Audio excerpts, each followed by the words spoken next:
राजरत्न और पत्थर की परख जानते हैं। चाटुकृति उन्हें प्रिय नहीं। दर्जनों बड़े विद्वान भंवरे की भांति सदैव भवन के आगे पीछे मंडराते रहते हैं, परंतु फिर भी उन्होंने आपको ही चुना। कल राजरथ आएगा, आप तैयार रहिएगा। ये भेंट स्वीकार कीजिए।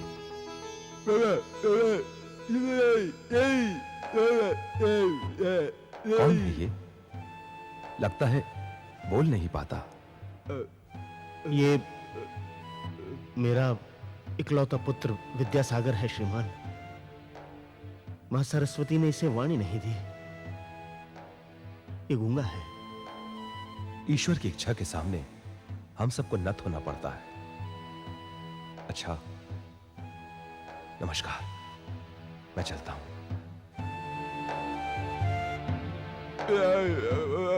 सूर्यास्त होने को है पुत्र। चलो, चलकर ये समाचार तुम्हारी माता को दे। वो सुनकर बहुत प्रसन्न होंगी। चल।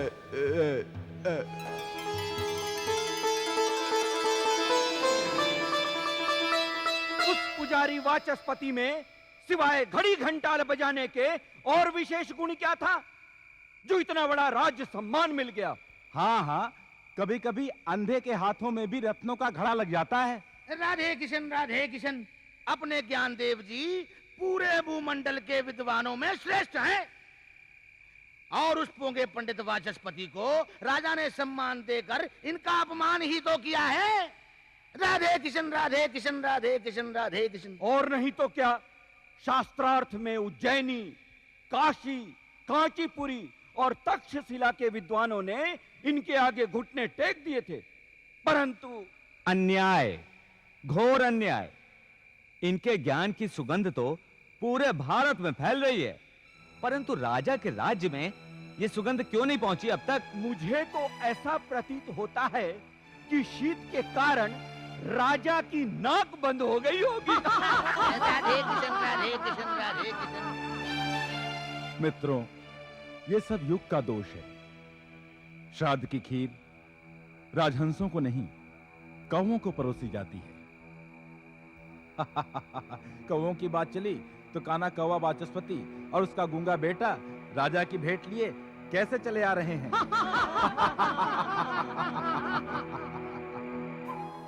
अरे पान तो खाते जाइए वाचस्पति जी, हम थाल की चोरी नहीं कर लेंगे। इस तरह से क्या देख रहे हो? हम तो आपके शुभ चिंतक हैं। विद्वानों, इन्हें बधाई तो दो। किस बात की बधाई? आपसे छल कपट कर आपकी पदवी छीन ली, इस बात की बधाई? पदवी तो हमने स्वयं इन पर वार दी। अरे इन्हें बधाई तो इस बात की दो, इन्हें एक नहीं दो पुरस्कार मिले हैं। दो? हाँ, दो पुरस्कार। एक पुरस्कार है राजा के राजरत्न का और दूसरा भगवान का सर्वश्रेष्ठ उपहार, ये इनका गूंगा बेटा।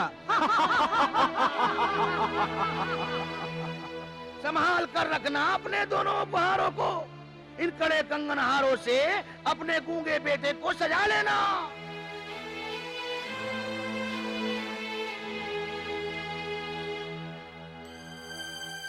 आप चिंता ना करें ज्ञानदेव जी, राजपुरोहित की गद्दी तो अंततः आप ही को प्राप्त होने वाली है। अरे ये बूढ़ा तो मृत्यु द्वार की ओर अपने चरण बढ़ाए चले जा रहा है। इसकी मृत्यु के पश्चात इसका गूंगा पुत्र तो राजपुरोहित बनने से रहा, अब बचे आप। राधे किशन।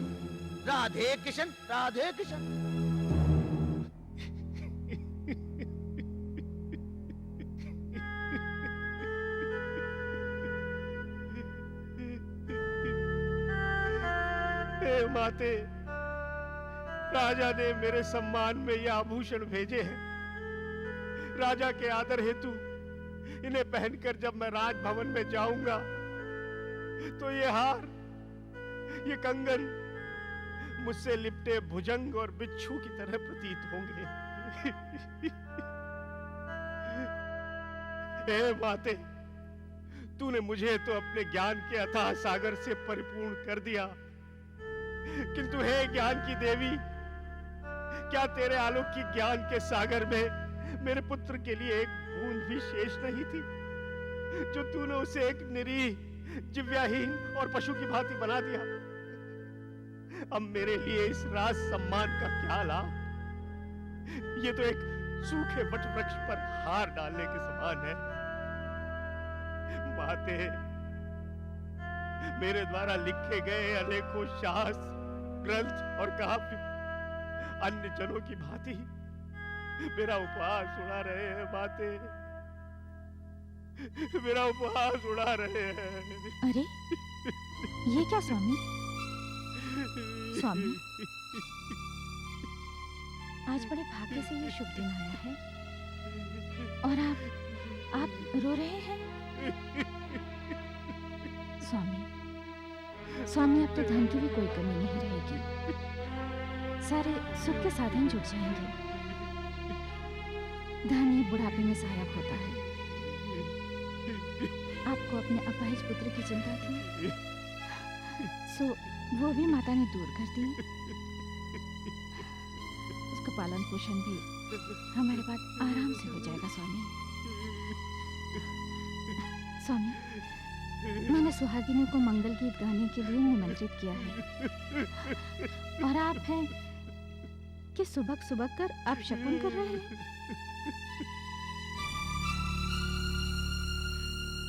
भारती, धन ही सब कुछ नहीं होता। धन से वंश नहीं चला करते। मैंने कितने ही शास्त्र लिखे, अनेकों ग्रंथों की रचनाएं की। मैंने कितने ही कुल पुत्रों को पंडित बनाया, अनेकों को व्याकरणाचार्य, मीमांसाकार बनाया, परंतु मेरे स्वयं का पुत्र गूंगा, निरीह प्राणी, यह अभिशाप नहीं तो और क्या है? मैं अपने ज्ञान के भंडार का उत्तराधिकारी कहां से लाऊंगा? मेरे कुल की सीमा समाप्त हो जाएगी। कुल की सीमा समाप्त हो जाएगी। भारती,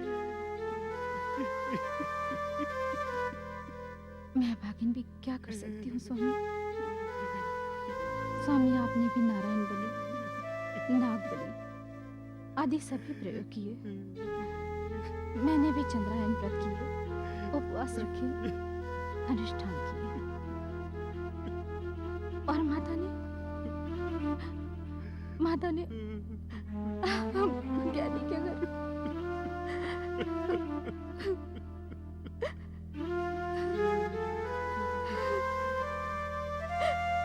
यही तो मेरा दुख है भारती। मेरी दशा तो उस मोर की तरह से है जो अपने सुंदर पंखों को थिरका थिरका कर नाचता है, किंतु अपने ही कुरूप पैरों को देखकर रोने लगता है। भारती, अवश्य हमारी प्रार्थना में कोई त्रुटि हुई होगी। अब और अधिक अपने मन को व्यथा मत दो स्वामी। हमारा पुत्र सुनेगा तो उसे कष्ट होगा, कितना आघात लगेगा उसे। उसके आघात से ही तो मेरा मर्म आहत है भारती। आज राज सम्मान की बात सुनकर मेरे विरोधी पंडितों ने मेरे पुत्र की ओर संकेत करके न जाने क्या क्या कह डाला। एक ने तो यहां तक कहा कि मुझे एक नहीं दो सम्मान मिले हैं। एक राजा की ओर से दिया गया सम्मान और दूसरा सरस्वती की ओर से दिया गया उपहार, मेरा गूंगा पुत्र। भारती, हम तो अपनी वेदना रोकर व्यक्त कर सकते हैं,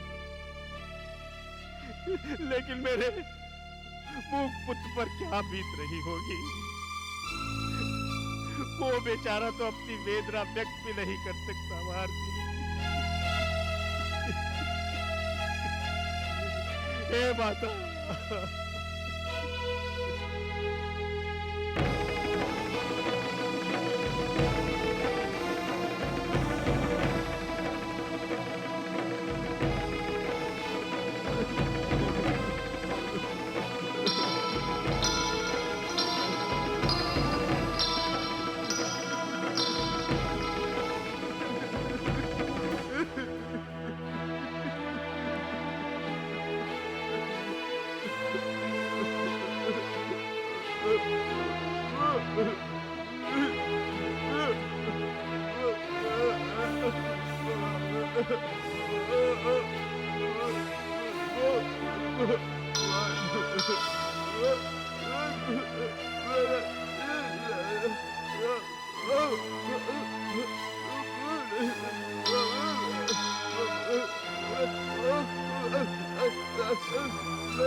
Cinevista is now on YouTube. Like, share and subscribe for more.